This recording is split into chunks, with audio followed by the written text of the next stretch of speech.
వారి వాక్కే అమృతధార, వారి ప్రవచనమే వేదమంత్రాల ప్రతిధ్వని. వారి ప్రవచన ధారకు పామరులు సైతం ముగ్ధులవుతారు. వారు చెప్పే పురాణగాథలు కనుల ముందే సాక్షాత్కరిస్తున్నట్టుగా ఉంటుంది. వారు చెప్పే ధార్మిక విశేషాలు అనేకానేక చింతనలను పరిష్కరిస్తాయి.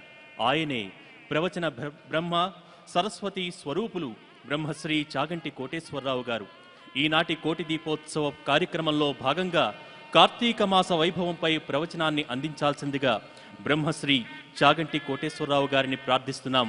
వారిని సవనీయంగా కోటి దీపోత్సవ వేదికపైకి సాదరంగా ఆహ్వానిస్తున్నాం.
ప్రవచనాన్ని ప్రారంభించవలసిందిగా బ్రహ్మశ్రీ చాగంటి కోటేశ్వరరావు గారిని ప్రార్థిస్తున్నాం.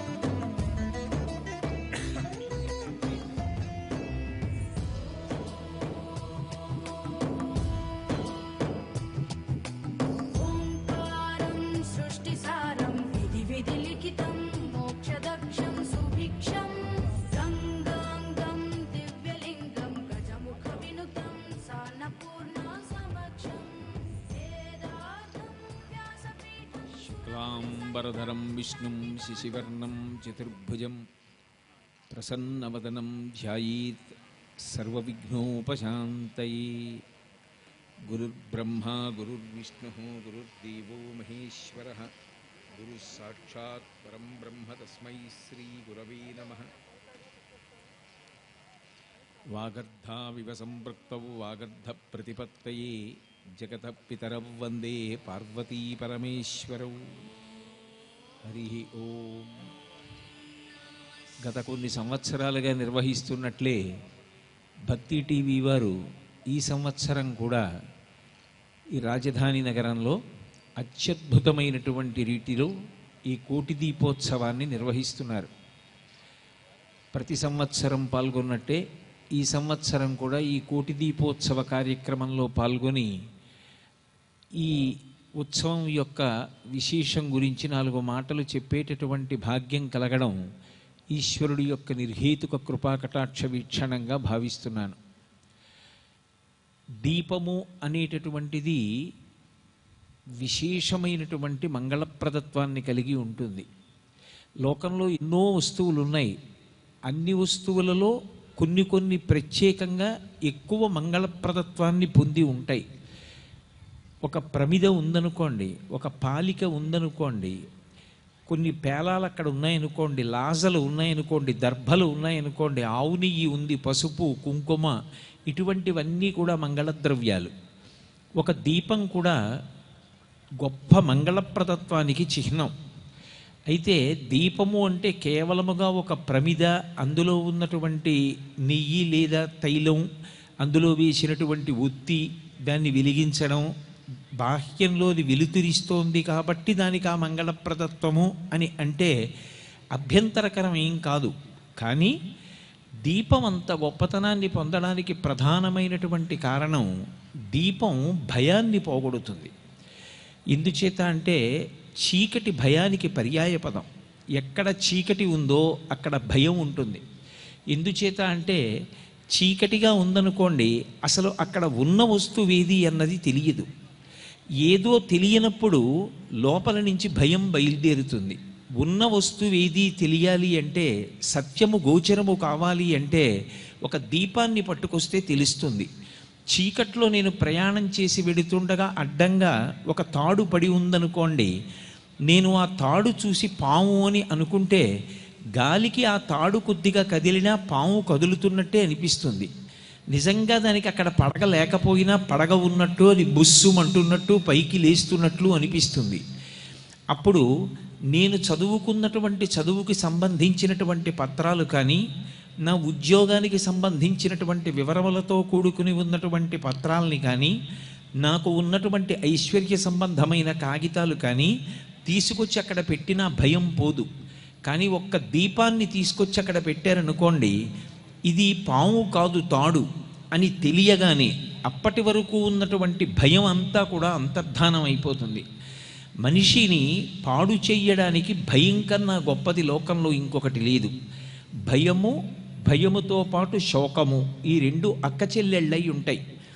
ఇవి రెండు లోపలికి ప్రవేశించగానే మనిషిలో ఆలోచన ఆగిపోతుంది. అందుకే శ్రీరామాయణంలో ఒక మాట అంటారు, శోకో నాశయితే ధైర్యం, శోకో నాశయితే శృతం, శోకో నాశయితే సర్వం, నాస్తి శోక సమోరిపు. భయం, శోకం, దుఃఖం ఇలాంటి వాటి వల్ల భగవంతుడు ఇచ్చినటువంటి అద్భుతమైనటువంటి బుద్ధి పనిచేయకపోగా స్తంభించిపోయి చెమటలు పట్టి అసలు చెయ్యవలసినటువంటి కార్యము స్ఫురణకి రాకుండా పోతుంది. అటువంటి భయం కలగకుండా చీకటిని తొలగించి ఉన్న వస్తువేదో ఉన్నట్టుగా చూపించగలిగినటువంటి శక్తి దీపమునందు అంతర్లీనముగా ఉండడమే దీపం అంత గొప్పది కావడానికి ప్రధానమైన కారణం. యథార్థానికి లోకంలో మొట్టమొదటి దీపం ఏది అంటే భగవంతుడే. భగవంతుడు కానటువంటిది సృష్టిలో ఏది ఉండదు. మొదటి దీపంగా వచ్చిన వాడెవరు అంటే భగవంతుడే వచ్చాడు. అసలు ఈ లోకములన్నీ లయమైపోయినప్పుడు కటిక చీకటి వినా ఇంకొకటి ఉండదు. పోతన గారు భాగవతం చేస్తూ, లోకంబులు లోకేశులు లోకస్తులు తెగిన తుది అలోకంబగు పెంచీకటి కావల ఎవ్వండేకాకృతి వెలుగు అతనిని సేవింతున్నంటారు. ఈ లోకములను పరిపాలించేటటువంటి వాళ్ళు, లోకములలో ఉన్నవాళ్ళు కూడా మహాప్రళయమునందు పడిపోతే కటిక చీకటి ఆవరించి ఉంటే, అటువంటి కటిక చీకటికి ఆవల తనంత తానుగా ఒక్కడై ప్రకాశించేటటువంటి వాడెవరో ఆయనే పరమాత్మ. ఆ దీపము నిధనమైపోవడం అన్నది ఉండదు, అది ఎప్పుడూ అలా ప్రకాశిస్తూనే ఉంటుంది. మళ్ళీ ఈ సృష్టి ప్రారంభమైన తరువాత కూడా సర్వదేవాత్మకో హ్యేష తేజస్వీ రశ్మిభావన అంటారు ఆదిత్య హృదయంలో. సర్వదేవతల యొక్క సమాహార స్వరూపుడై భాస్కరుడన్న పేరుతో, భా అంటే కాంతి, కాంతిపుంజమై దీపం రూపంలో వెలుగుతూ ఈ లోకాన్నంతటి ప్రకాశింపచేసేటటువంటి సూర్యనారాయణమూర్తి భగవానుడు కాకుండా ఇంకొకటి కాదు. భగవానుడే దీపం రూపంలో ఆ సూర్యుడిగా ఆకాశంలో వెలుగుతున్నాడు. ఆ సూర్యుడిగా ఆయన దీపంగా ప్రకాశిస్తూ లోకములకు చేసేటటువంటి ఉపకారము కేవలముగా వెలుతురునివ్వడం ఒక్కటే కాదు. తిక్కనగారు మహాభారతం చేస్తూ ఆ సూర్యబింబం గురించి మాట్లాడుతూ ఒక మాట అంటారు, నీరజాకరములు నిష్టయై చేసిన భవ్యతపంబు ఫలమనంగా దినసముఖాకినందిత చక్రయుగ్మకంబులయనురాగంపు బ్రోవరంగా హరిహర బ్రహ్మ మహానుభావంబులొక్కటింగాగరగిన గట్టియనగా అతుల వేదత్రయలతికాచయము పెనుపొందన్ పుట్టెడు మూల కందమనగా జన సమాజ కరపుట హృదయ సరోజములకు ముకుళనంబును జృంభణంబును నర్చి భానుబింబంబు పూర్వాద్రిపై వెలింగే అంటారు. ఆ దీపానికి ఉన్నటువంటి గొప్పతనం, ఆ సూర్యబింబానికి ఉండేటటువంటి గొప్పతనం వెలుతురు ఇవ్వడం ఒక్కటే కాదు, బాహ్యంలో దీపం చీకటిని పోగొట్టడంతో పాటుగా భయాన్ని ఎలా పోగొడుతోందో, సత్యం ఎరుకలోకి వచ్చేటట్టుగా ఎలా చేస్తోందో, మనిషి బుద్ధి సక్రమంగా పనిచేసేటట్టుగా ఎలా చేస్తోందో, అలాగే భగవంతుడే ఒక దీపంగా సూర్యబింబంగా వెలిగినప్పుడు కూడా లోకమునకు అనేకమైనటువంటి మహోపకారములు చేస్తున్నాడు. పద్మములు మొగ్గలుగా ఉండి రాత్రంతా ఇలా ముకిళించుకుని ఆయన యొక్క అనుగ్రహం కోసం తపస్సు చేస్తే ఆయన తూర్పు దిక్కున వెలుగుతూ ప్రత్యక్షం అవగానే ఆయన కిరణములు పడగానే పద్మములు వికసనాన్ని పొందుతున్నాయి. అలాగే చక్రవాక పక్షులు రాత్రి కళ్ళు కనపడక విడిపోయి మళ్ళీ ఎప్పుడు తెల్లవారుతుందా, ఎప్పుడు ఒకదానితో ఒకటి కలుసుకుంటామా అని మగపక్షి ఆడపక్షి ఆర్తి చెందితే సూర్యబింబం ప్రకాశించగానే ఆ వెలుతురులో ఒకదానిని ఒకటి గుర్తుపట్టి అనురాగపు బ్రూవ అన్నట్టుగా రెండూ కలుసుకుని సంతోషాన్ని పొందుతున్నాయి. చక్రవాక పక్షుల సంతోషమునకు కారణం ఆ దీపమే, పద్మములు వికసించడానికి కారణము ఆ దీపమే. అలాగే ముగ్గురు మూర్తులైనటువంటి సృష్టికర్త, స్థితికర్త, ప్రళయకర్తలైనటువంటి బ్రహ్మ, విష్ణువు, పరమేశ్వరుని యొక్క సమాహార స్వరూపమైనటువంటి పరబ్రహ్మతత్వం ఏదున్నదో అటువంటి ఆ మూడు మూర్తుల యొక్క అతీతమైనటువంటి పరబ్రహ్మస్థితికి ఆలవాలమా అన్నట్టుగా ఉండేటటువంటి మూలకందముగా వెలిగేటటువంటిది కూడా సూర్యబింబమే. అలాగే మహానుభావుడు ఆయన ఉదయించగానే పద్మములన్నీ వికసిస్తాయి, కలువలు ముడుచుకుంటాయి. అలాగే అందరి చేతులు ఇలా ముడుచుకుంటాయి. ఆయన వంక తిరిగి నమస్కారం చేస్తాం. మనందరి యొక్క హృదయములు విచ్చుకుంటాయి. హృదయములనేటటువంటి పద్మములు విచ్చుకుంటున్నాయి, మన చేతులనేటటువంటి కలువలు ముడుచుకుంటున్నాయి. అంటే మీరొక్కటి ఆలోచించండి, భగవానుడు దీపంగా లోకంలో ప్రకాశించగానే మనలో ఒక చైతన్యము లోపల నుంచి ఉద్భుతమవుతోంది, ఒక సంతోషము ప్రకటనమవుతోంది. మనందరం కూడా జాగృతిలోకి ప్రవేశిస్తున్నాం. ఇదంతా చెయ్యగలిగినటువంటి శక్తి భగవానుడు దీపంగా ప్రకాశించినప్పుడు సూర్యబింబంగా లోకానికి ఉపకారం చేస్తున్నాడు. అలాగే ఆయనే చంద్రుడిగా రాత్రివేళ ప్రకాశించినప్పుడు అందరి యొక్క తాపాన్ని పోగొట్టి మనసులకు చల్లతనాన్ని ఇస్తున్నాడు. చంద్రుడనేటటువంటి దీపంగా ప్రకాశిస్తే లోకముల యొక్క తాపాన్ని పోగొడుతున్నాడు. సూర్యుడనేటటువంటి దీపంగా ప్రకాశించినప్పుడు మనందరికీ ఆహారాన్ని సమకూరుస్తున్నాడు. సమస్త ప్రాణికోటి బ్రతకడానికి కావలసినటువంటి చైతన్యాన్ని ఇస్తున్నాడు. ఒకే పరమాత్మ ఇన్ని దీపాల రూపంలో నక్షత్ర మండలంలో ప్రకాశిస్తున్నాడు. అసలు భగవంతుని యొక్క రూపమే దీపము. ఎందుచేత అంటే మీరు ఆలోచించండి, ప్రధానంగా భగవంతుని యొక్క అవతారములుగా కీర్తింపబడేటటువంటి అవతారములు ఏవి ఉంటాయో అవన్నీ కూడా అర్ధరాత్రి వేళ మాత్రమే వస్తాయి. మీరు శ్రీకృష్ణ భగవానుడి యొక్క అవతారాన్ని పరిశీలించండి. పరిపూర్ణావతారము అని పిలుస్తాం. పరిపూర్ణావతారము అనేటటువంటి మాటకు అర్థం ఏమిటంటే అన్ని అవతారముల యొక్క తేజస్సు ఏ అవతారంలోకి వెళ్ళిపోతుందో దాన్ని పరిపూర్ణావతారం అంటారు. పరిపూర్ణావతారమైనటువంటి శ్రీకృష్ణ భగవానుడి యొక్క అవతారం దక్షిణాయనంలో శ్రావణ మాసంలో కృష్ణపక్షంలో అష్టమి తిథి నాడు అర్ధరాత్రి వేళ వచ్చింది. అంటే కటిక చీకట్లో దీపమై ప్రకాశించినటువంటిది పరిపూర్ణావతారమైనటువంటి కృష్ణావతారం. అది ఎవరికి అర్ధరాత్రి? మనుష్యులకు అర్ధరాత్రి. ఎందుచేత ఉత్తరాయణం కన్నా దక్షిణాయనం చీకటిగా ఉంటుంది. అందున శ్రావణ భాద్రపద మాసములు వర్ష ఋతువు కనుక నల్లని నీరు నిండినటువంటి మబ్బులు బాగా భూమికి దగ్గరగా వచ్చినటువంటి కారణం చేత చీకట్లు బాగా విస్తరించి ఉంటాయి. అందున కృష్ణపక్షంలో మధ్యలో ఉన్నటువంటి తిథి అష్టమి. ఆ అష్టమికి అర్ధరాత్రి. ఆ అర్ధరాత్రి వేళ కారాగారం కాబట్టి మరింత చీకటిగా ఉంటుంది. అంత చీకటిలో ఆయన అవతార స్వీకారం చేసి ఈ భూమి యందు ఆవిర్భవించాడు. ఒక్క మనుష్యులకేనా చీకటి? కాదు, దేవతలకందరికీ చీకటి. ఎందుకని? మనకి ఒక రోజు అంటే పగటిపూట సూర్యుడు, రాత్రివేళ చంద్రుడు. దేవతలకి ఒక రోజు అవ్వాలి అంటే ఒక ఉత్తరాయణం, ఒక దక్షిణాయనం, ఈ రెండూ కలిస్తే ఒక సంవత్సరం. ఒక సంవత్సరం వాళ్ళకి ఒక రోజు. ఆ రోజులో దక్షిణాయనం వాళ్ళకి రాత్రి. దేవతలకు రాత్రి వేళ కాబట్టి దక్షిణాయనంలో ఆయన అవతార స్వీకారం చేశాడు అంటే దేవతలకు కూడా రాత్రి వేళ. అందున శ్రావణ మాసం కాబట్టి దేవతలకు కూడా అర్ధరాత్రి వేళ. అంతేనా? పితృదేవతలకి మనకి రోజు ఎలా ఉంటుందో అలా వాళ్ళకి ఒక శుక్లపక్షం ఒక కృష్ణపక్షం కలిపితే వాళ్ళకి ఒక రోజు. అందులో శుక్లపక్షం పగటివేళ, కృష్ణపక్షం రాత్రివేళ. అందుకని పితృదేవతలందరికీ కూడా రాత్రి. అంటే మనుష్యులకు రాత్రి, దేవతలకు రాత్రి, పితృదేవతలకు రాత్రి, అందున అర్ధరాత్రి. విశేషించి కటిక చీకటితో కూడుకుని ఉన్నటువంటి కారాగారం. ఇంకా అంతకన్నా చిమ్మ చీకటి ఉండేటటువంటి అవకాశం ఉండదు. అంత చిమ్మ చీకట్లో అంత అర్ధరాత్రి వేళ కంటిని తొందరగా ఆకర్షించేది, భయాలు పోగొట్టేది, లోకమునకంతటికీ అనుగ్రహాన్ని కురిపించగలిగినది, స్వాంతన ఇవ్వగలిగినది, ధైర్యం ఇవ్వగలిగినది, బుద్ధిని ప్రచోదనం చెయ్యగలిగినది, భయాన్ని పోగొట్టగలిగినది అయినటువంటి పరిపూర్ణావతారమైన కృష్ణావతారం. అంత చీకట్లో ఇంతమంది భయాన్ని పోగొట్టడానికి ఒక దీపం ఎలా వెలుగుతుందో అలా వెలిగాడు మహానుభావుడు.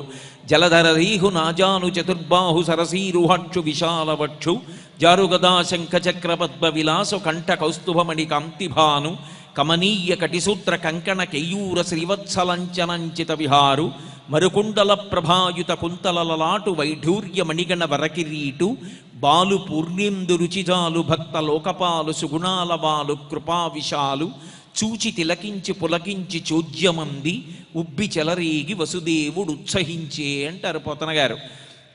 అంత అర్ధరాత్రి వేళ శంఖచక్ర గదా పద్మములతో పీతాంబరధారి అయి పరిపూర్ణావతారంగా కృష్ణ పరమాత్మ ఆవిర్భవించారు. వచ్చినవాడు పోని ఏమైనా పచ్చటి రంగుతోటో తెల్లటి రంగుతోటో రాత్రివేళ మెరిసిపోతూ రాలేదు. అసలే కటిక చీకటి. ఆ కటిక చీకట్లో నల్లని వాడు పుట్టాడు.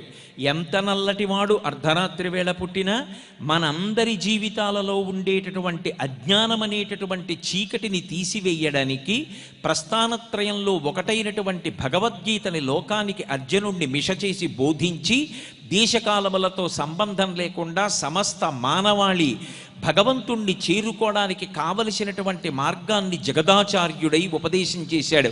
అందుకే కృష్ణం వందే జగద్గురుం అంటే అజ్ఞానం అనేటటువంటి చీకటిని పోగొట్టడానికి జ్ఞానం అనేటటువంటి వెలుతురు రాశీభూతమైతే అదే కృష్ణ పరమాత్మ యొక్క అవతారం. కాబట్టి ఇప్పుడు లోకంలో వెలిగిన దీపాలేవి భగవంతుడే దీపాలుగా వెలిగాడు. అంతకన్నా మంగళప్రదమైనటువంటి విషయం లోకంలో ఇంకేముంటుంది? అలాగే మీరు శ్రావణ మాసం నుంచి ఖచ్చితంగా 6 నెలలు లెక్క పెట్టండి. భాద్రపదము, ఆశ్వీజము, కార్తీకము, మార్గశీర్షము, పుష్యము, మాఘము. మళ్ళీ మాఘమాసం వచ్చేటప్పటికి 180 రోజుల తర్వాత బహుళపక్షంలో చతుర్దశి తిథి నాటి అర్ధరాత్రి వేళ కరచరణాదులు లేనటువంటి జ్యోతిస్వరూపంగా జ్యోతిర్లింగంగా ఆవిర్భవించాడు. అంటే మళ్ళీ జ్యోతి అంటే ఒక దీపంగా ప్రకాశిస్తూ శివస్వరూపం ఆవిర్భవించింది. అందుకే యజుర్వేదం ఆ శివస్వరూపం గురించి చెప్తూ ఆ పాతాళ నభస్థలంత భవన బ్రహ్మాండమావిస్ఫురత్ జ్యోతిస్ఫాటికలింగమౌళి విలసత్పూర్ణిందువంతామృతై అస్తోకప్లుతమేకమీశమనిశం రుద్రానువాకాం జపన్ ధ్యాయేత్ ఇప్సిత సిద్ధయే ధ్రువపదం విప్రోభిషించేచ్చివం బ్రహ్మాండవ్యాప్తదేహాభసిత హిమర్చార సమానాభుజంగై కంఠే కాళాః కపర్దాః కలిత శశికళశ్చండకోదండహస్తాః త్రక్షా రుద్రాక్షమాలా సులలితవపుష శాంభవా మూర్తిభేదాః రుద్రాశ్రీ రుద్రసూక్త ప్రకటిత విభవాన ప్రయచ్చస్తు సౌఖ్యం అంది. అర్ధరాత్రి వేళ పాతాళం దగ్గర నుంచి ఆ పైన ఎక్కడ వరకు ఈ భువనములు ఉన్నాయో అంతకన్నా దాటిపోతూ పైభాగం తెలుసుకోవడానికి వీలు లేకుండా కింద భాగం తెలుసుకోవడానికి వీలు లేనటువంటి రీతిలో ఒక జ్యోతిర్లింగము ఆవిర్భవించింది. అంటే కటిక చీకట్లో అర్ధరాత్రి వేళ అజ్ఞానమును పోగొట్టడానికి జ్ఞానమును కటాక్షించడానికి లింగస్వరూపమై ఆవిర్భవించాడు. 6 నెలల పూర్వం కరచరణాదులతో ఒకే పరమాత్మ జ్యోతిస్వరూపంగా అర్ధరాత్రి వేళ దీపము పరమాత్మ అయ్యి వస్తే లేదా పరమాత్మ దీపంగా వచ్చి అజ్ఞానాన్ని పోగొడితే ఆ తర్వాత 6 నెలలకి కరచరణాదులు లేనటువంటి లింగస్వరూపమై మళ్ళీ జ్యోతిర్లింగమై అజ్ఞానాన్ని పోగొట్టడానికి వచ్చాడు. అంటే మొదట దీపంగా వచ్చిన వాడెవరు? పరమేశ్వరుడే దీపంగా వచ్చాడు. మళ్ళీ మళ్ళీ మళ్ళీ మళ్ళీ వచ్చి జనుల యొక్క అజ్ఞానాన్ని పోగొట్టాలనేటటువంటి సంకల్పం చేసి ఒకనాడు వేదాన్ని విభాగం చేసి వేదాన్ని 4 శిష్యులకిచ్చి ఋగ్వేదము, యజుర్వేదము, సామవేదము, అధర్వణ వేదము అనేటటువంటి 4గా వేదాన్ని విభాగం చేసి కలియుగంలో ఉండేటటువంటి జనుల యొక్క ఆయుర్దాయాన్ని దృష్టిలో పెట్టుకొని వేదభాగాన్నంతటినీ చదవలేరు కనుక ఈ 4 వేదభాగములను కూడా ఒక్కొక్క వేదాన్ని ఒక్కొక్క శిష్యుడికిచ్చి నారాయణుడే వ్యాస భగవానుడిగా అవతరించి లోకానికి ఉపకారం చేశాడు. మహానుభావుడు ఋగ్వేదాన్ని పైలుడికి ఇచ్చాడు, యజుర్వేదాన్ని వైశంపాయనుడికి ఇచ్చాడు, సామవేదాన్ని జైమినికి ఇచ్చాడు, అధర్వణ వేదాన్ని తీసుకెళ్లి సుమంతుడికి ఇచ్చాడు. అక్కడతో ఊరుకోకుండా ధర్మార్థ కామమోక్షములనేటటువంటి చతుర్విధ పురుషార్థములను సమస్త మానవాళి ఎలా సాధించుకోవాలో మార్గాన్ని చూపించడం కోసం పంచమవేద స్వరూపమైనటువంటి ఇతిహాసమైన మహాభారతాన్ని రచించి లోకమునకు అందించాడు. అందుకే ఆ వ్యాస భగవానుణ్ణి కీర్తిస్తే గురు పౌర్ణమి నాడు ఆయనకి నమస్కారం చేసినప్పుడు ఆయనని ఒక దీపంగా వర్ణించి నమస్కారం చేస్తారు. నమోస్తుతే వ్యాస విశాల బుద్ధే పుల్లారవిందాయత పత్రనేత్ర ఏనత్వయా భరతతైలపూర్ణ ప్రజ్వాలితో జ్ఞానమయ ప్రదీప అంటారు. ఓ వ్యాస భగవానుడా, నువ్వు దీపం లాంటి వాడివి.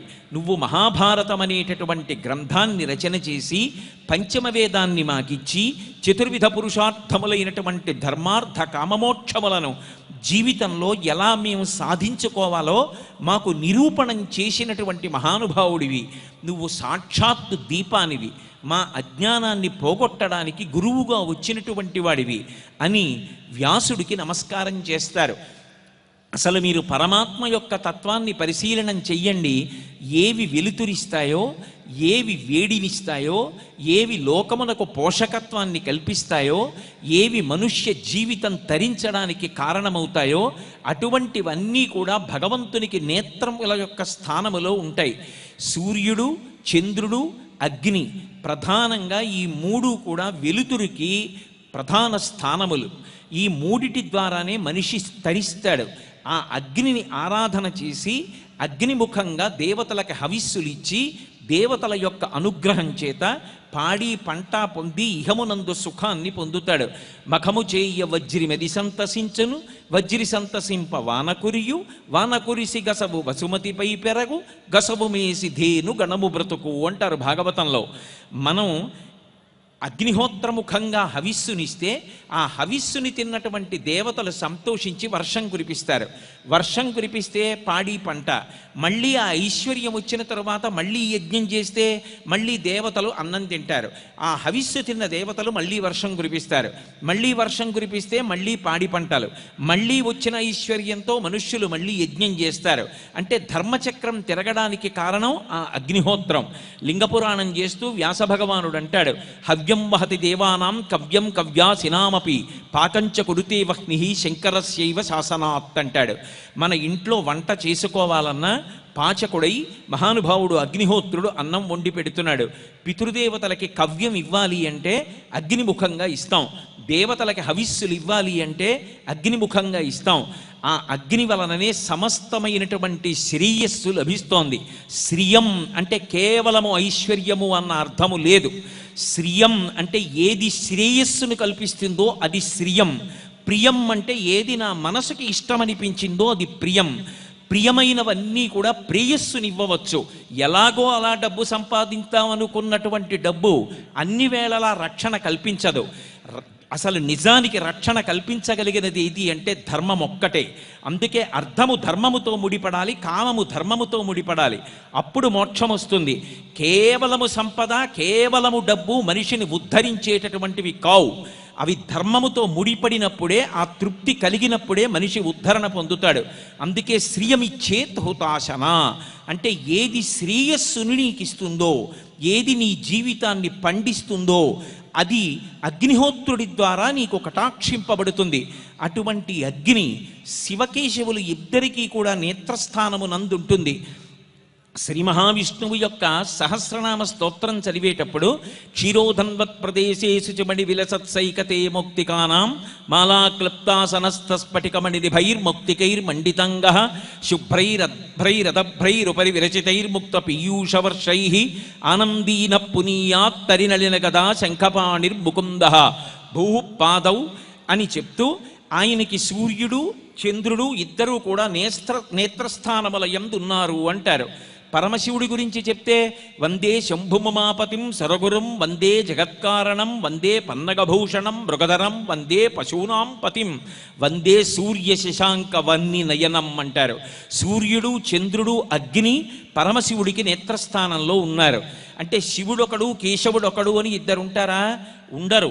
మీరు ఏ పేరు పెట్టి పిలిచినా శివుడు అని పిలవండి, కేశవుడు అని పిలవండి, ఏ పేరు పెట్టి పిలవండి, శివుడికి విష్ణువుకి మధ్య ఏ విధమైనటువంటి భేదము ఉండదు.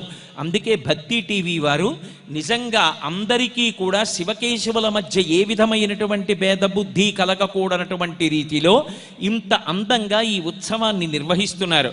అందుకే శివస్య హృదయం విష్ణు విష్ణోశ్చ హృదయం శివ యథా శివమయో విష్ణురేవం విష్ణుమయశివ యథాంతరన్న పశ్యామి తథామే స్వస్తిరాయుషి. ఎంత కాలము శివకేశవుల మధ్య భేదభావన కలగకుండా ఉంటుందో అంతకాలము దీర్ఘాయుష్మంతుడై ఉంటాడు. నా ఆయుర్దాయ కారకమైనటువంటి శివకేశవుల మధ్య అభేద బుద్ధి నా జీవిత పర్యంతము నా యందు ప్రకాశించుగాక అని భగవంతుని యొక్క పూజ చేసినప్పుడు సాధకుడు ప్రార్థన చేస్తాడు. ఎందుచేత అంటే తత్వతః శివుడు కేశవుడు శివుడు విష్ణువు అని రెండు మాటలు చెప్పినా నిజమునకు ఒక్క పదార్థమే ఇన్ని రూపములు పొందుతోంది. మల్లికార్జునలింగం దగ్గరికి వెళ్ళి శ్రీశైలంలో సుప్రభాతం చేస్తే ఏకస్త్వమేవ బహుధా భవభాసి లోకే నిశంకధీర్ వృషభకేతన మల్లినాథ శ్రీభ్రామరి ప్రియ సుఖాశ్రయ లోకనాథ శ్రీమల్లికార్జున విభో తవ సుప్రభాతం అంటారు. స్వామి ఉన్నది నీ ఒక్కడవే, నీవే అనేకమైన రూపములను పొందుతున్నావు. మూడు లోకములకు మూడు కాలములకు మూడు మూర్తులకు మూలమగుచు భేదమగుచు తుదిక భేదమయ్యొప్పారు బ్రహ్మమనగ నీవే పాలనయన అంటారు.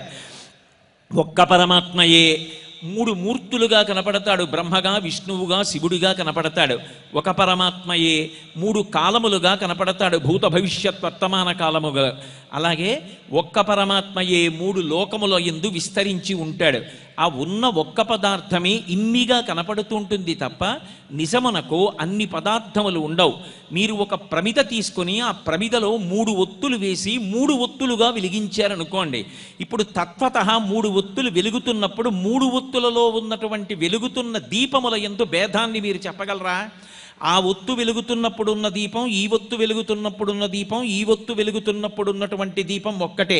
ఒక్కొక్కసారి ఈ భూమి మీద విష్ణువే రెండు అవతారములు స్వీకరించి ఒక అవతారానికి ఒక అవతారం ఎదురుబడింది. శ్రీరామాయణ కాలంలో పరశురాముడికి రాముడు ఎదురొచ్చాడు. ఒకానొకప్పుడు వెంకటాచలంలో ఆదివరాహస్వామి శ్రీ వెంకటేశ్వర స్వామికి ఎదురొచ్చారు. అంత మాత్రం చేత విష్ణువు ఇద్దరుంటారని మీరు ప్రతిపాదిస్తారా? అలా ప్రతిపాదించలేరు. అదొక లీలా వైభవం. ఒక్క పరమాత్మ రెండు రూపములను పొందాడు. ఒక ప్రమిదలో రెండు జ్యోతులు వెలిగితే ఎలా ఉంటుందో ఒకే పరమాత్మ రెండు రూపములను పొంది ఒకదానికొకటి ఎదురైతే దాన్ని అనుభవించగలిగినటువంటి సహృదయం ఉండాలి తప్ప రెండు రూపములుగా భావన చెయ్యకూడదు. శివకేశవులు కూడా అంతే. అందుకే లోకంలో మనం ఎప్పుడూ ఒక మాట చెప్తాం, సర్వదేవ నమస్కారం కేశవం ప్రతిగచ్చతి అంటాం. మేము ఏ నామములు చెప్పనివ్వండి, ఏ పూజ చెప్పనివ్వండి, చిట్ట చివరికి మేము చేసినటువంటి పూజ యొక్క ఫలితమంతా ఎవరికి చేరాలి అంటే వర్షం పడినప్పుడు నదులుగా ఏరులుగా సెలయేరులుగా ప్రవహించినటువంటి ప్రవాహములన్నీ కదిలి కదిలి కదిలి కదిలి చిట్ట చివరికి వెళ్ళి సముద్రమునందు కలిసిపోతున్నాయి. ఒకసారి సముద్రములో కలిసిపోయిన తరువాత ఇంకా నది యొక్క పేరు కానీ నది యొక్క రూపము కానీ నది నీటి యొక్క రుచి కానీ వేరు చేసి చెప్పగలరా? భక్తి కూడా అలాగే పూర్తయిపోతుంది.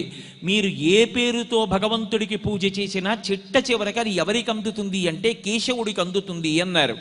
శంకరాచార్యులు వారు శివానందలహరి చేస్తూ అంకోలం నిజబీజ సంతతి రయస్కాంతోఫలం సూచిక సాధ్వీ నైజ విభుం లతాక్షితిరుహం సింధు సరిద్వల్లభం ప్రాప్నోతీహ యథా తథా పశుపతే పాదార విందద్వయం చేతో వృత్తిరుపేత్య తిష్టతి సదా సా భక్తిరిత్యుచ్యతే అంటారు. భక్తి నది వెళ్ళి సముద్రంలో కలిసిపోయినట్టు చిట్ట చివరికి జీవుడు పరమాత్మ అని తనని తాను తెలుసుకుని జీవబ్రహ్మైక్య స్థితిని పొందాలి జ్ఞానము వలన. అది పరిపూర్ణత్వం.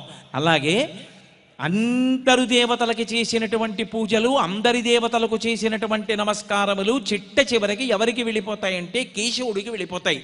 ఎవరా కేశవుడు అంటే క అనేటటువంటి అక్షరము చేత సృష్టికర్త అయిన బ్రహ్మ ప్రతిపాదింపబడితే, అకారము చేత స్థితికర్త అయినటువంటి విష్ణువు ప్రతిపాదింపబడితే, అందులో ఈశ శబ్దము చేత లయకర్త అయినటువంటి పరమశివుడు ప్రతిపాదింపబడితే సృష్టి స్థితి లయ మూడు చేసేటటువంటి పరబ్రహ్మతత్వము ఒకనాడు సృష్టి చేసినప్పుడు బ్రహ్మగా, స్థితికర్తగా విష్ణువుగా, లయకర్తగా పరమశివుడుగా ఒకే ఒక్క పదార్థము ప్రకాశిస్తోందనేటటువంటి నిజమైనటువంటి తత్వము లోపల ప్రకాశించడం, జీవుడు వేరొకడు కాదు, జీవుడు బ్రహ్మమే అని తెలుసుకొని పూర్ణత్వాన్ని పొందడం, లోపల జ్ఞానదీపం వెలగడం.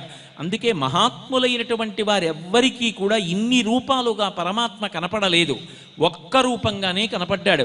తిక్కన గారు మహాభారతాన్ని ఆంధ్రీకరించడానికి పూనుకున్న సమయంలో వారి తండ్రి గారు కొమ్మన గారు తిక్కన గారు నిద్రపోతున్నారా అన్నటువంటి స్థితిలో ఉండగా హరిహరమూర్తిని తీసుకొచ్చి పరిచయం చేశారు. ఇదిగో కిమస్తిమాలా కిమ కౌస్తుభం వా అని స్తోత్రం చేశావుగా, హరిహరమూర్తి నీకు దర్శనమివ్వడానికి వచ్చాడు చూడమన్నారు.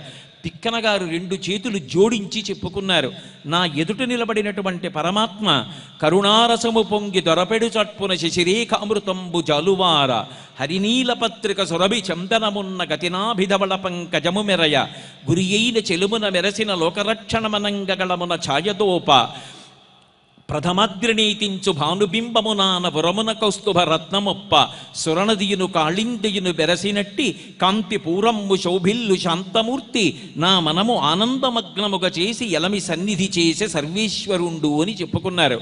ఆ వచ్చినటువంటి స్వరూపాన్ని చూస్తే, ఆ రూపం వంక చూస్తే, పైన చూస్తే జటాజూటంలో చంద్రరేఖ శివుడు అనుకోవాలి. నాభివంక చూస్తే ఏదో మాణిక్యములు పొదిగినటువంటి పాత్రలో పెట్టినటువంటి చందనంలా ఆ నాభికమలంలోంచి పుట్టినటువంటి 4 మోములతో ఉన్న బ్రహ్మగారితో కూడుకున్నటువంటి విష్ణుస్వరూపం. కంఠం వంక చూస్తే లోకరక్షణ కొరకు హాలాహల భక్షణం చేసి శ్రీకంఠుడై, గరణకంఠుడై, నీలకంఠుడై, కంఠమనందు నల్లని మెచ్చగలిగినటువంటి పరమశివస్వరూపం. మహానుభావుణ్ణి ఆ కంఠం ఆయన యొక్క హృదయము వంక చూస్తే ప్రథమాగ్రిణీతించు భానుబింబమునాన వరమున కౌస్తుభ రత్నమొప్ప ప్రకాశిస్తున్నటువంటి కౌస్తుభమణి. ఒకేసారి గంగానది యమునా నది కలిసి ప్రవహించి వస్తే, తెల్లని గంగా నల్లని యమున కలిసి వస్తే ఎలా ఉంటుందో అలా తెల్లని శివస్వరూపం, నల్లని విష్ణుస్వరూపం కలిసి నా ముందు హరిహర స్వరూపమై ప్రత్యక్షమై హరిహరమూర్తిగా నన్ను అనుగ్రహించాడు అని తిక్కన గారు చెప్పుకున్నారు. పోతన గారు భాగవతాన్ని ఆంధ్రీకరిస్తున్నప్పుడు, కృష్ణలీలలను రాస్తున్నప్పుడు ఆయనకి చిన్ని కృష్ణుడిలో పరమశివుడు సాక్షాత్కరించాడు. తనువున నంటిన ధరణీపరాగంబు పూసిన నిరిభూతి పూతగాగా ముందర వెలుగొందు ముక్తాలలామంబు తొగల సంగడిగాని తొనకగాగా పాలభాగంబుపై పరగు నావిరిబొట్టు కాముని కల్చిన కన్నుగాగా కంఠమాలికలోని ఘననీలరత్నంబు కమనీయమగు మెడ కప్పుగాగా హారవల్లులురగ హారవల్లులు కాగ బాలలీల ప్రౌఢ బాలకుండు శివుని పగిది నొప్పె శివునకును తనకును వేరులేమి తెలియ వెలయునట్లు అని చెప్పుకున్నారు. ఆ చిన్ని కృష్ణుడు ఒంటి మీద పోసుకున్న మట్టి పరమశివుడు ఒంటికి రాసుకున్నటువంటి విభూతిగా, ఆయన కొప్పుకి పెట్టుకున్నటువంటి ఆ ముత్యాల సరాలు పరమశివుని యొక్క కొప్పుకి అలంకారము చేయబడిన శుక్లపక్ష తదియ నాటి చంద్రరేఖల, ఆ మెడలో వేసుకున్నటువంటి కృష్ణ పరమాత్మ యొక్క హారములు పరమశివుని మెడలో ఉన్న సర్పభూషణములుగా, అమ్మ యశోద చిన్ని కృష్ణుడి మెడలో వేసినటువంటి హారమునకు ఉన్నటువంటి నీల మణిలోంచి ప్రకాశిస్తున్నటువంటి కాంతి కంఠం మీద కొడితే నల్లని మత్స కలిగినటువంటి శంకరుని యొక్క కంఠంలా కనపడితే, ఓయ్ పోతనా, కృష్ణుడొకడు శివుడొకడు ఉన్నాడు అనుకుంటున్నావా? లేడోయ్, ఉన్నది ఒకటే పదార్థం, ఒకనాడు ఇలా కనపడుతుంది, ఒకనాడు అలా కనపడుతుందని నాకు స్వామి పాఠం చెప్తున్నాడా అన్నట్టుగా నాకు బాలకృష్ణుడిలో శివుడు కనపడ్డాడని పోతన గారు భాగవతాన్ని ఆంధ్రీకరిస్తూ చెప్పుకున్నారు. మహాత్ములైన వారందరూ కూడా ఒక్క పదార్థాన్నే చూశారు తప్ప ఆ ఒక్క పదార్థము ఇన్ని రూపాలు పొందుతోంది, ఇంతగా లోకాన్ని అనుగ్రహిస్తోంది. శివకేశవుల మధ్య ఏ భేదభావన పాటించకుండా ఆ ఉన్నది ఒక్క తత్వం అనేటటువంటి స్థితిని ఉంచుకోవడానికి, ఆ అనుభవాన్ని పొందడానికి సాధన చెయ్యడం, నిజమైనటువంటి జ్ఞాన దీపపు కాంతులను లోపల ప్రసరింప చేసుకోవడం.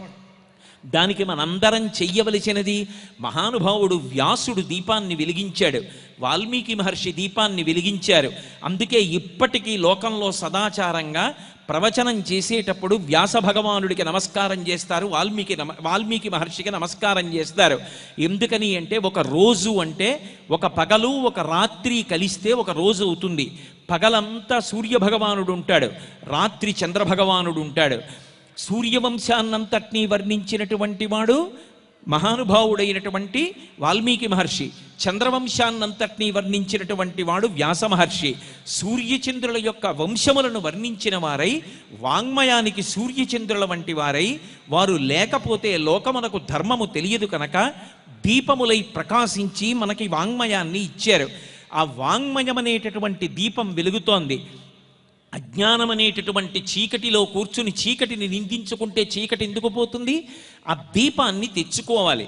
అంటే జ్ఞానదీపాన్ని వెలిగించుకోవడం అన్న మాటకు అర్థం ఏమిటంటే ఋషి రుణాన్ని తీర్చుకోవాలి. అందుకే మనకి రుణత్రయం ఉంది, దేవరుణం, పితృరుణం, ఋషి రుణం. అందరం రామాయణం కొనుక్కోవాలి, భారతం కొనుక్కోవాలి, భాగవతం కొనుక్కోవాలి, ఇంట్లో ఆ పుస్తకాలు ఉంచుకోవాలి, కనీసం ఒక్క పువ్వైనా ఉంచి నమస్కరించాలి.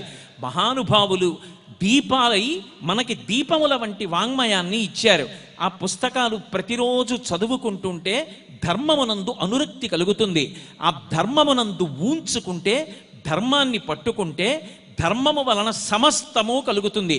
ఎప్పుడో త్రేతాయుగంలో ధర్మమును విడిచిపెట్టనని పట్టుకున్నటువంటి రామచంద్రమూర్తి యొక్క నామం ద్వాపర యుగమై కలియుగం వచ్చినా సరే పతితపావన నామమై నిలబడిపోయింది.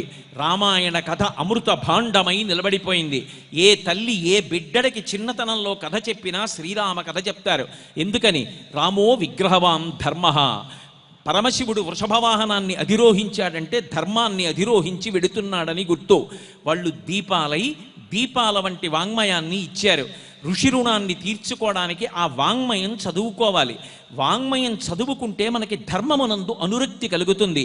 ధర్మమునందు అనురక్తి కలిగి ఆ ధర్మాన్ని అనుష్ఠాన పర్యంతంలోకి తెచ్చుకోవడమే జ్ఞానదీపాన్ని వెలిగించుకోవడం తప్ప బాహ్యంలో ఉండేటటువంటి దీపం ఎలా చీకటిని పోగొట్టి, భయాన్ని పోగొట్టి, పిరికితనాన్ని పోగొట్టి బుద్ధి బాగా పనిచేయడానికి ఉపకారం చేస్తోందో, లోపల అజ్ఞానం అనేటటువంటి చీకటిని పోగొట్టగలిగినది ఏది అంటే భగవంతుడే దీపాలుగా వచ్చాడు. ఆ దీపాల యొక్క వైభవాన్ని గురువులు ఋషులు దీపాలై వర్ణించారు. వాంగ్మయం దీపం. ఆ దీపం ఆధారంగా లోపల దీపాన్ని వెలిగించుకుని ఆ ధర్మదీపాన్ని చేత్తో పట్టుకుంటే ధర్మో రక్షతి రక్షిత, లోకమంతా రక్షింపబడుతుంది, ప్రశాంతత పొందుతుంది. ఈ దేశానికి ఒకనాడు తాళం కప్ప తెలియదు.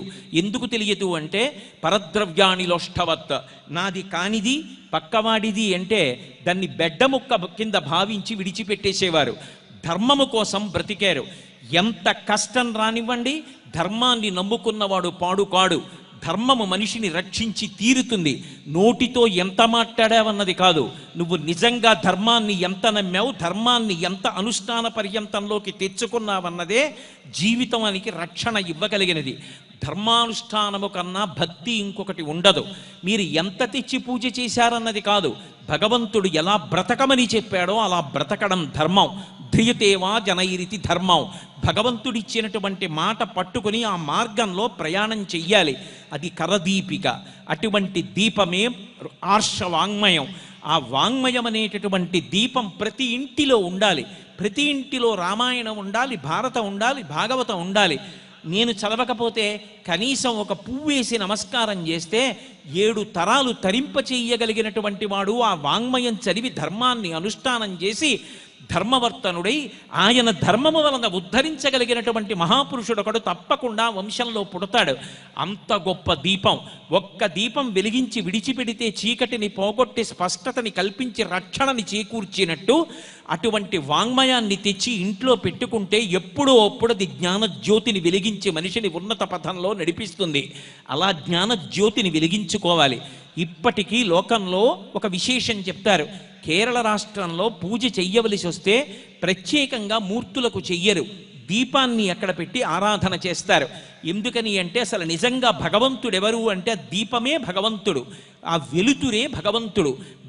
అందుకే నీవారస్సు కవత్తన్వి పీతాభాస్వత్యనూపమా అంటారు. లోపల వెలుతురు రూపంలో ఉంటాడు.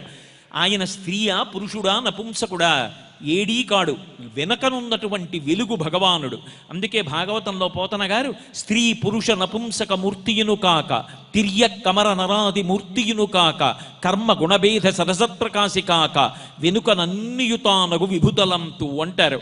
అటువంటి భగవానుడే నిజమైనటువంటి దీపం. ఈ దీపాలు వెలిగించి బాహ్యంలో చీకటిని పోగొట్టుకుని కార్తీక మాసం కనుక ఆ పరదేవత యొక్క పరిపూర్ణమైనటువంటి అనుగ్రహానికి పాత్రులమై అలక్ష్మిని పోగొట్టుకొని లక్ష్మీ కటాక్షాన్ని పొంది ధార్మికమైన రీతిలో శ్రేయస్సుకి సాధనంగా ఐశ్వర్యాన్ని సంపాదించుకుని తృప్తితో జీవనం చేసి ఇహము పరము పొందాలి. ఏవో కొన్ని కోట్లు ఖర్చు పెడితే తప్ప ఇంత వ్యవస్థ చెయ్యలేరు. నిజంగా సామాజిక ప్రయోజనాన్ని చేకూర్చడం అనేటటువంటి మాటకి నిలువెత్తు ఉదాహరణగా నిలబడినటువంటిది భక్తి టీవీ.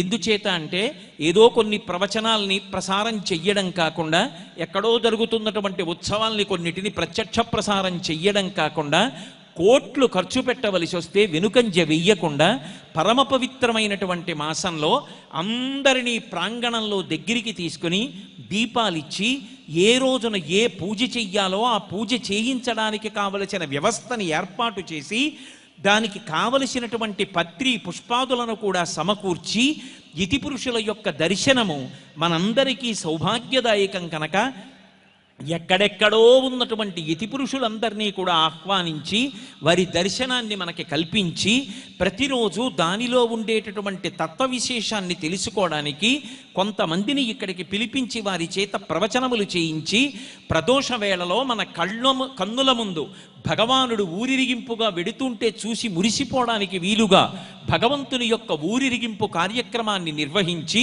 చీకట్లు పారద్రోలేటటువంటి రీతిలో ఇన్ని వేల మంది చేత దీపాలు వెలిగింపచేసి ఇన్ని కోట్లు ఖర్చు పెట్టి ఈ కార్తీక మాసంలో ఇంత పెద్ద కార్యక్రమం చెయ్యడం అంటే అది కొన్ని కోట్లు ఖర్చు పెట్టగలిగినటువంటి పెద్ద పెద్ద సంస్థలు చెయ్యవలసినటువంటి విషయాన్ని ఒక టీవీ ఛానల్ నిస్వార్థంగా అందరి శ్రేయస్సు కొరకు ఇంత పూనిక వహించి ఇంతమందిని తీసుకొచ్చి చేస్తోందంటే నిజంగా మనందరం కూడా భక్తి టీవీ వారిని, ఆ సిబ్బందిని, వారి యాజమాన్యాన్ని సహృదయంతో అభినందించి తీరాలి.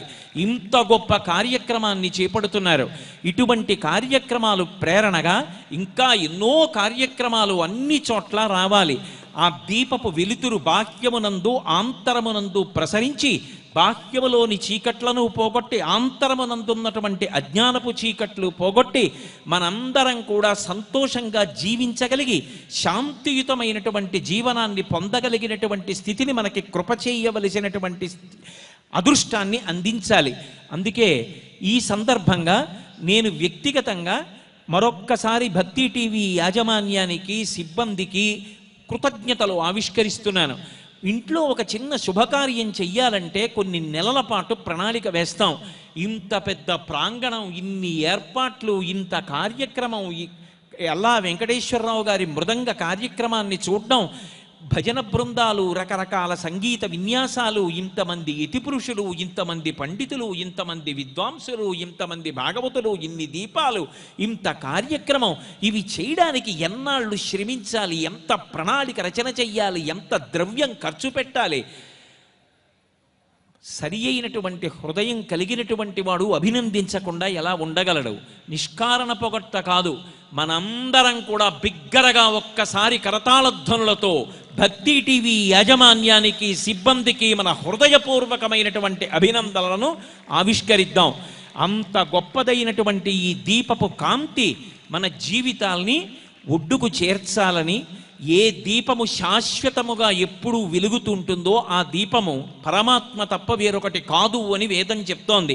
నత్ర సూర్యోభాతి రచంద్రతారకం నేమా విద్యుతోభాతి కుతోయమగ్ని తమేవ భాంతమనుభాతి సర్వం తస్య భాషా సర్వమిదం విభాతి అని. అటువంటి దీపమైనటువంటి ఆ పరమాత్మ యొక్క అనుగ్రహానికి నోచుకోవడానికి ఈ కోటి దీపోత్సవం వేదిక మార్గము కావాలని అభిలషిస్తూ నేను ఈ సందర్భంగా ఈ ప్రవచనం చెయ్యడానికి అవకాశం కలిగినందుకు చాలా చాలా సంతోషాన్ని పొందుతూ ఈ టీవీ యజమాని అయినటువంటి వారు, దీన్నంతటినీ దక్షతతో నడిపిస్తున్నటువంటి నరేంద్ర చౌదరి గారికి కూడా కృతజ్ఞతలను ఆవిష్కరిస్తూ నా ప్రవచనాన్ని ఇక్కడితో పూర్తి చేస్తున్నాను. మంగళాశాసనపరై మదాచార్య పురోగమై సర్వైశ్చ పూర్వైరాచార్యై సత్కృతాయాస్తు మంగళం. మంగళం కోసలేంద్రాయ మహనీయ గుణాత్మనే చక్రవర్తి తనూజాయ సార్వభౌమాయ మంగళం. ఉమాకాంతాయ కాంతాయ కామితార్థప్రదాయినే శ్రీగిరీశాయ దేవాయ మలినాథాయ మంగళం. సర్వం శ్రీ ఉమామహేశ్వర పరబ్రహ్మార్పణమస్తు. స్వస్తి. వారి వాక్కులు అమృతధారలు, వారి ప్రవచనమే వేద మంత్రాల ప్రతిధ్వని. ప్రవచన బ్రహ్మశ్రీ శ్రీ చాగంటి కోటేశ్వరరావు గారు కార్తీక మాస వైశిష్ట్యాన్ని, దీప ప్రాముఖ్యతను మనకు ప్రవచనామృతం ద్వారా అందించారు. వారికి కోటి దీపోత్సవ వేదిక ద్వారా ధన్యవాదాలు తెలియజేస్తున్నాం.